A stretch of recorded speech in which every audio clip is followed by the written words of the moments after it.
এই 17টা আমল হইল যখন কোনো ব্যক্তি মারা যায় তার সন্তান তার পিতামাতার পক্ষ থেকে এগুলো আদায় করবে। আমাদের পিতামাতা যাদের মারা গেছে আমরা এই আমলগুলো করার চেষ্টা করি এবং আমাদের সন্তানদেরকে শিক্ষা দেই যেন আমাদের মৃত্যুর পর তারা এই আমলগুলো করতে পারে। আসসালামু আলাইকুম ওয়া রাহমাতুল্লাহি ওয়া বারাকাতুহু। ইন্নাল হামদালিল্লাহ নাহমাদুহু ওয়া নুসাল্লি আলা রাসূলিহিল কারীম, আম্মা বা'দ। আল্লাহ পাকের নিকট লাখো কোটি শুকরিয়া যে মহান আল্লাহ তাআলা আমাদেরকে পবিত্র শুক্রবার জুমার নামাজ আদায় করার জন্য মসজিদে আসার মতো তৌফিক দান করেছেন।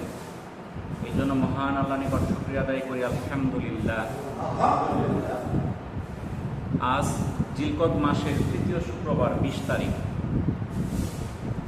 আমরা গত শুক্রবারে আলোচনা করেছিলাম সন্তানের প্রতি পিতামাতার হক। আমাদের অনেকেরই বাবা মা দুনিয়াতে জীবিত আছেন, অনেকেরই বাবা মা এই দুনিয়াতে নাই। যাদের বাবা মা দুনিয়াতে নাই তাদেরও হক আছে, তারা মৃত্যুর পরও সন্তানের কাছ থেকে কিছু চায়। আমরা যারা নামাজ আদায় করি, 5 ওয়াক্ত নামাজে আসি, তারা কিন্তু ঠিকই বাবা মার জন্য আমরা দোয়া করি, আমরা কিছু হক আদায় করার চেষ্টা করি। কিন্তু যারা মসজিদে আসে না, নামাজ আদায় করে না, তারা তো আল্লাহর কাছে হাতই পাতে না, নিজের জন্যই পাতে না, আল্লাহর কাছে তার পিতামাতার জন্য কি চাবে? তো বাবা মার মৃত্যুর পর সন্তানের জন্য 17টা করণীয় আছে। কয়টা? 17টা। 1 নাম্বার আমল হচ্ছে তার পিতামাতার জন্য বেশি বেশি দোয়া করা। আল্লাহ তাআলা আমাদেরকে দোয়া করার জন্য নির্দেশ দিয়েছেন এবং দোয়া করার শিক্ষাও দিয়েছেন, কিভাবে আমাদের পিতামাতার জন্য আমরা দোয়া করব। পবিত্র কোরআনে সূরা বনী ইসরাঈলের 24 নম্বর আয়াতে আল্লাহ তাআলা আমাদেরকে শিক্ষা দিলেন, রব্বিরহামহুমা কামা রব্বায়ানি সগীরা। হে আমার রব, তাদের উভয়ের প্রতি রহম করুন যেমন তারা আমাকে শৈশবকালে লালন পালন করেছে। সূরা ইব্রাহিমের 41 নম্বর আয়াতে আল্লাহ তাআলা বলেন, হে আমাদের রব, রোজ কিয়ামতে আমাকে, আমার পিতামাতা ও সকল মুমিনকে ক্ষমা করে দিন।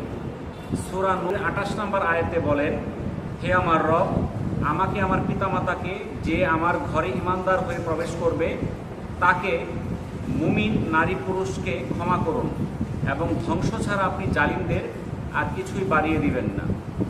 আল্লাহ রাসূল সাল্লাল্লাহু আলাইহি সাল্লাম বলেন, মানুষ যখন মারা যায় তার সকল নেক আমল বন্ধ হয়ে যায় 3টা আমল ছাড়া। 1 নাম্বার হচ্ছে সদকায়ে জারিয়া, 2 নাম্বার এমন জ্ঞান যার দ্বারা সে উপকৃত হয়, 3 নাম্বার এমন নেক সন্তান যে তার জন্য দোয়া করে। এটা সহিহ মুসলিমের 4310 নম্বর হাদিস। অর্থাৎ যখন কোনো মানুষ মৃত্যুবরণ করে তখন তার সকল নেক আমলের দরজা বন্ধ হয়ে যায় 3টা ছাড়া। একটা হলো সদকায়ে জারিয়া, 2 নাম্বার উপকারী এলেম, 3 নাম্বার নেক সন্তান যে তার জন্য দোয়া করে। অর্থাৎ এই হাদিস দ্বারা প্রমাণিত হয় মানুষ যখন মারা যায় তার সন্তান যদি ওই ব্যক্তির জন্য দোয়া করে তাহলে সে কি হয়? এটা থেকে উপকৃত হয়। আমরা যে জানাজার নামাজ পড়ি সেখানে আসলে কি করা হয়? দোয়া করা হয়। আমাদের পিতামাতা যদি মারা যায় তাদের দ্বিতীয় হক হচ্ছে তাদের জন্য দান সদকা করা, বিশেষ করে সদকায়ে জারিয়া। আম্মাজান আয়েশা রাদিয়াল্লাহু তাআলা আনহা বলেন, জনৈক ব্যক্তি রাসূলুল্লাহ সাল্লাল্লাহু আলাইহি সাল্লামের কাছে এসে বললেন, হে আল্লাহর রাসূল, আমার মা হঠাৎ মৃত্যুবরণ করেছে, তাই কোনো ওসিয়ত করতে পারেননি। আমার ধারণা তিনি যদি কথা বলার সুযোগ পেতেন তাহলে দান সদকা করতেন। আমি তার পক্ষ থেকে সদকা আদায় করলে তিনি কি সওয়াব পাবেন? রাসূলুল্লাহ সাল্লাল্লাহু আলাইহি সাল্লাম বললেন, হ্যাঁ, অবশ্যই পাবেন। এটা সহিহ মুসলিমের 2373 নম্বর হাদিস। অর্থাৎ পিতামাতার পক্ষ থেকে যদি সন্তান দান সদকা করে তার সওয়াব পিতামাতা পাবে। 3 নাম্বার, বাবা মার পক্ষ থেকে সিয়াম পালন করা, রোজা আদায় করা। আয়েশা রাদিয়াল্লাহু তাআলা আনহা থেকে বর্ণিত, রাসূলুল্লাহ সাল্লাল্লাহু আলাইহি সাল্লাম বলেছেন, যে ব্যক্তি মৃত্যুবরণ করলো এমত অবস্থায় যে তার উপর রোজা ওয়াজিব ছিল, তবে তার পক্ষ থেকে তা ওয়ারিসগণ রোজা রাখবে। এটা সহিহ বুখারী 1952 নাম্বার হাদিস। 4 নাম্বার হজ বা উমরা করা। জুহাইনা গোত্রের এক মহিলা রাসূলুল্লাহ সাল্লাল্লাহু আলাইহি সাল্লামের কাছে আগমন করলেন, বললেন, হে আল্লাহর রাসূল, আমার মা হজ করার মানত করেছিলেন, কিন্তু হজ সম্পাদন না করেই মারা গেছেন। এখন আমি কি তার পক্ষ থেকে হজ আদায় করতে পারি? রাসূলুল্লাহ সাল্লাল্লাহু আলাইহি সাল্লাম বললেন, তুমি তোমার মায়ের পক্ষ থেকে হজ আদায় করো। তোমার কি ধারণা, যদি তোমার মার উপর কোনো ঋণ থাকতো আর তুমি তা পরিশোধ করতে না? সুতরাং আল্লাহর জন্য তা আদায় করো, কেননা আল্লাহর দাবি পরিশোধ করার অধিক উপযোগী। সহিহ বুখারী 1852 নম্বর হাদিস। অর্থাৎ যদি কোনো ব্যক্তি তার পিতামাতার কোনো ঋণ থাকে, তাহলে তার সন্তান কি করে? সে ঋণ পরিশোধ করে। অনুরূপভাবে যদি তার পিতামাতার হজ আদায় করার বাকি থাকে, ওসিয়ত করছিল কিংবা করার ইচ্ছা পোষণ করছিল, কিংবা তার উপর হজ ফরজ হয়েছিল, কিন্তু কোনো কারণবশত হজ করতে পারেন নাই, তার সন্তান তার পক্ষ থেকে সেই হজ বা উমরা আদায় করতে পারবে। 5 নাম্বার বাবা মার পক্ষ থেকে কুরবানি করা।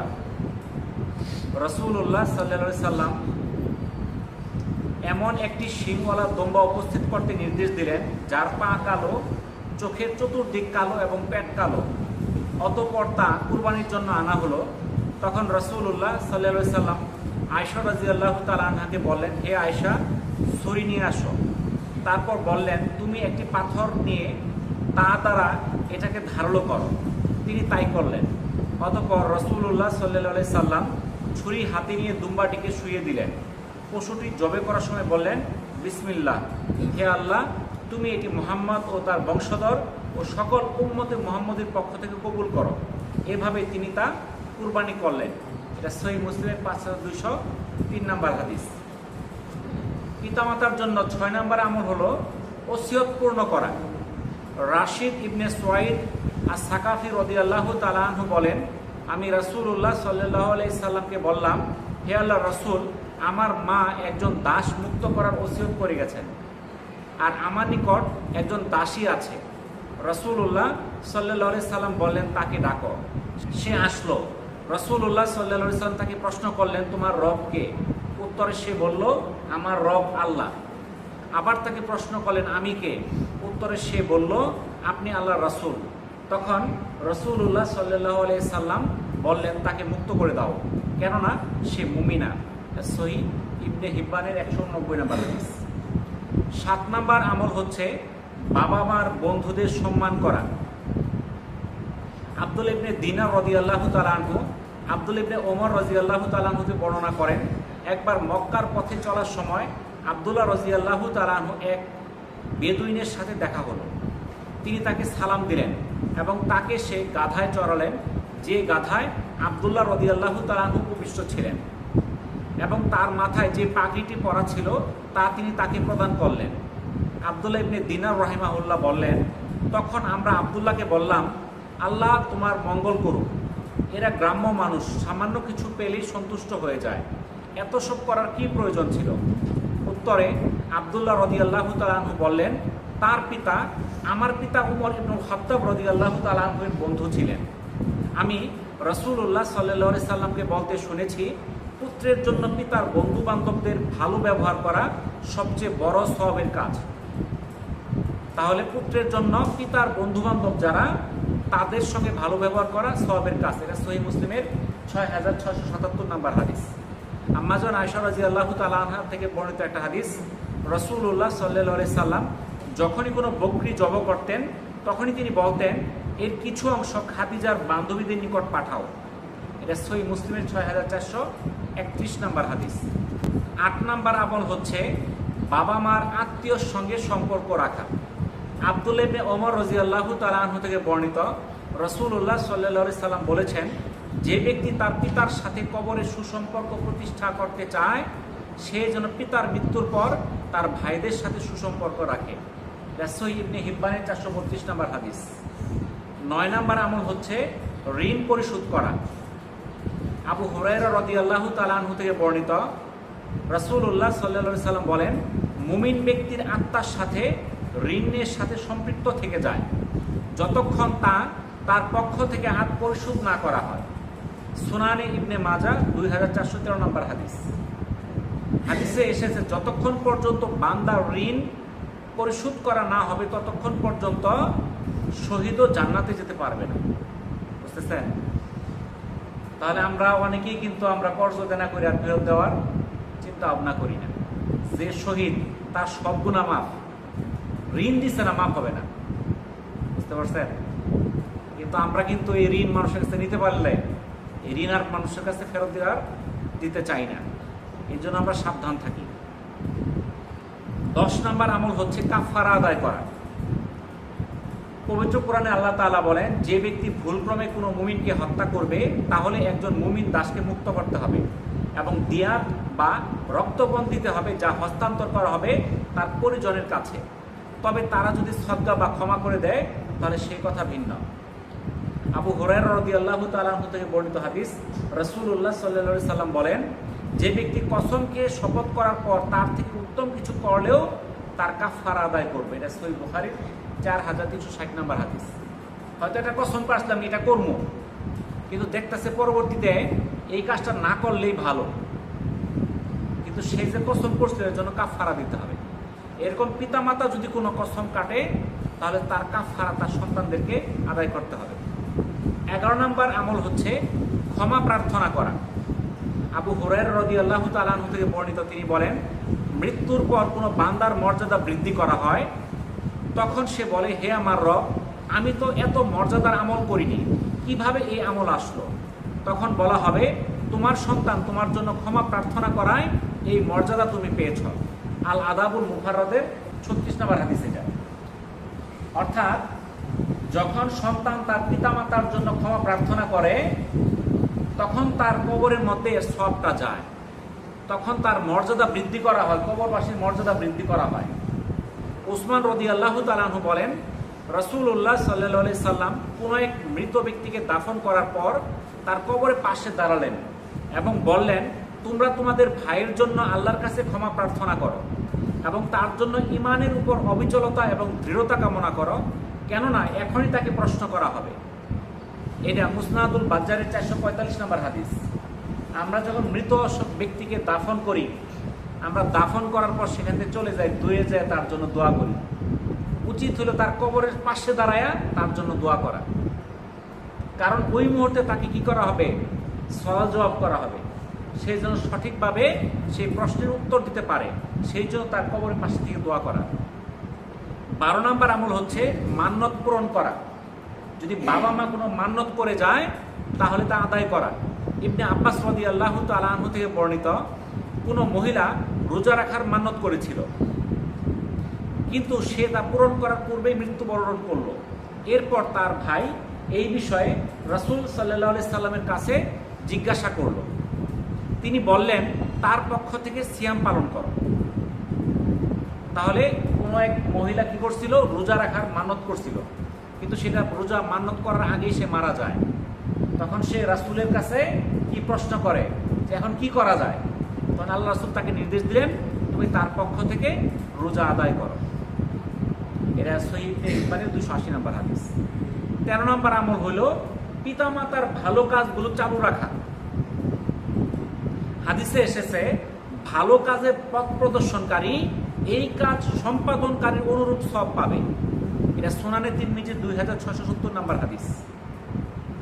আরেকটা হাদিসে আল্লাহ রাসূল বলেন, যে ব্যক্তি ইসলামে ভালো কাজ শুরু করলো সে এই কাজ সম্পাদনকারীর অনুরূপ সওয়াব পাবে, অথচ তাদের সওয়াব থেকে কোনো কমতি করা হবে না। এটা সহিহ মুসলিমের 2398 নম্বর হাদিস।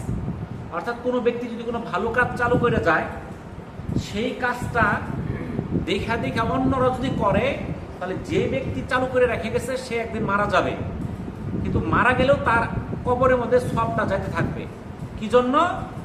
তার শিক্ষাটা অন্যজনে কি করবে? বাস্তবায়ন করবে, সেই আমলগুলো তারা করবে, যার জন্য সেই আমলের সওয়াবটাও সেই মৃত ব্যক্তি পাবে। কিন্তু যে ব্যক্তি সেই আমলটা করবে তার সওয়াব বিন্দুমাত্র কমানো হবে না।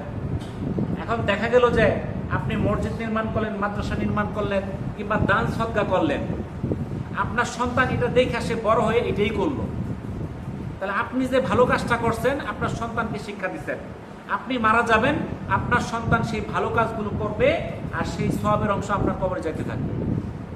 এই জন্য যখন আমরা মসজিদে মাদ্রাসায় দান করি, আমাদের উচিত হলো আমাদের সন্তানদের হাতে টাকা দেওয়া, যে তুমি দান করো। অর্থাৎ সে বড় হলে মনে করবে যে না, আমার পিতা আমাকে শিক্ষা দিচ্ছে দান করতে হয়, ফকিরকে টাকা দিতে হয়, মসজিদে দিতে হয়, মাদ্রাসায় দিতে হয়, কিংবা মসজিদ মাদ্রাসায় খেদমত করতে হয়।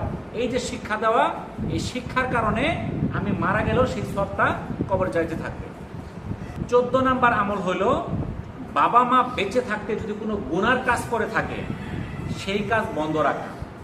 আবু হুরায়রা রাদিয়াল্লাহু তাআলা আনহু থেকে বর্ণিত, রাসূলুল্লাহ সাল্লাল্লাহু আলাইহি সাল্লাম বলেছেন, যে মানুষকে গুনার দিকে আহ্বান করে এই কাজ সম্পাদনকারীর অনুরূপ গুনাহ তার আমলনামায় যুক্ত হতে থাকবে, অথচ তার গুনাহ থেকে কোনো কমতি হবে না। এটা সহিহ মুসলিমের 6980 নাম্বার হাদিস। একটা মানুষ যখন গুনার কাজ করে, দেখবেন যে অনেক জায়গায় এই নাটক হয়, বিভিন্ন অনুষ্ঠান হয়, দুইজনের রেখে আরো নিয়ে যায়, আছে না, চলো দেখে আসি গা। সে যদি একলা যাইতো তার একার পাপ হইতো, আর যদি দুইজনের রেখে নিল ওই দুইজনের পাপের বোঝাটা তার ঘাড়ে এসে যোগ হবে। ভালো কাজের ক্ষেত্রে যেমন মানুষকে নিয়ে গেলে সব পাওয়া যায়, অনুরূপ ভাবে কোনো মন্দ কাজের মধ্যে যদি মানুষকে নিয়ে যাওয়া হয় তাহলে মন্দের ভাগটা তার মধ্যে আসতে থাকে। ধরেন পিতা মাতা ঘরের মধ্যে টিভি রেখে গেছে, কিনে দিয়ে গেছে, তুমি যতদিন ছিল গুনাহ তো হইছেই, এখন মারা গেছে, এখন সন্তানরা দেখে, নাতি নাতি দেখে, গুনাহ কিন্তু ঠিকই যাইতেছে, গুনাহ কিন্তু বন্ধ হবে না। বুঝতে পারলেন তো? কারণ সেই কাজটা চালু করে গেছে। তাহলে উচিত যদি পিতা মাতা কোনো মন্দ কাজ চালু রেখে যায় ওটা বন্ধ করে দেওয়া, কারণ ওটা যতদিন থাকবে ততদিন তার আমল নামায় গুনাহ যাইতেই থাকবে। যদিও সে মারা গেছে, তার পাপ কাজ করা সম্ভব না, কিন্তু এরপরও কি গুনাহ যাইতেছে। বুঝতেছেন?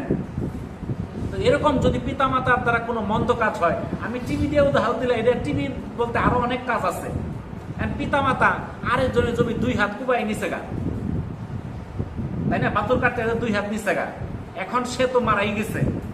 এখন আপনার উচিত কি, তার প্রাপ্য যার জমি যেটুকু ওইটুকু ফিরাই দেওয়া, আর যদি না থাকেন তাহলে তার আমল নামায় গুনাহগুলো যুক্ত হইতে থাকবে। 15 নাম্বার, কবর জিয়ারত করা।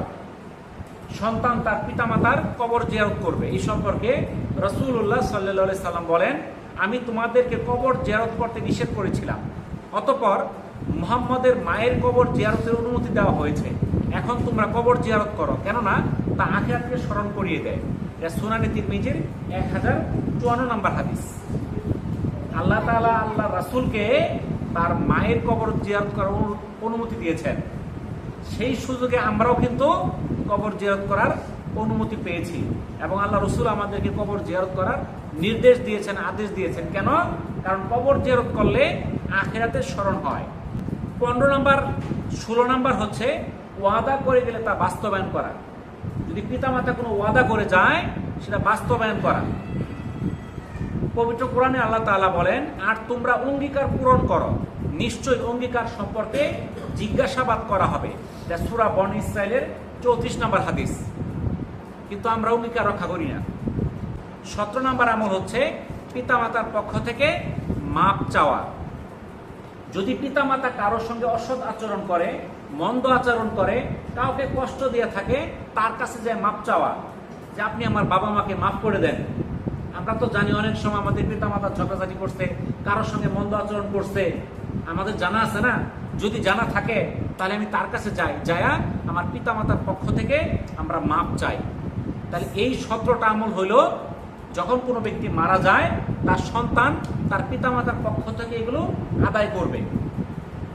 আমাদের পিতামাতা যাদের মারা গেছে আমরা এই আমলগুলো করার চেষ্টা করি এবং আমাদের সন্তানদেরকে শিক্ষা দেই যেন আমাদের মৃত্যুর পর তারা এই আমলগুলো করতে পারে। আর সামনে আমাদের আগামী সপ্তাহে আমরা আলোচনা করব জিলহজ মাস নিয়ে। জিলহজ মাসের বিশেষ কিছু আমল আছে, আমরা আগে ভাগে আইসা করব। আমরা যে আলোচনাগুলো করলাম আল্লাহ তাআলা আমাদেরকে আমল করার তৌফিক দান করুন। ওয়া আখিরু দাওয়ানা আলহামদুলিল্লাহি রাব্বিল আলামিন। আসসালামু আলাইকুম ওয়া রাহমাতুল্লাহি ওয়া বারাকাতুহু।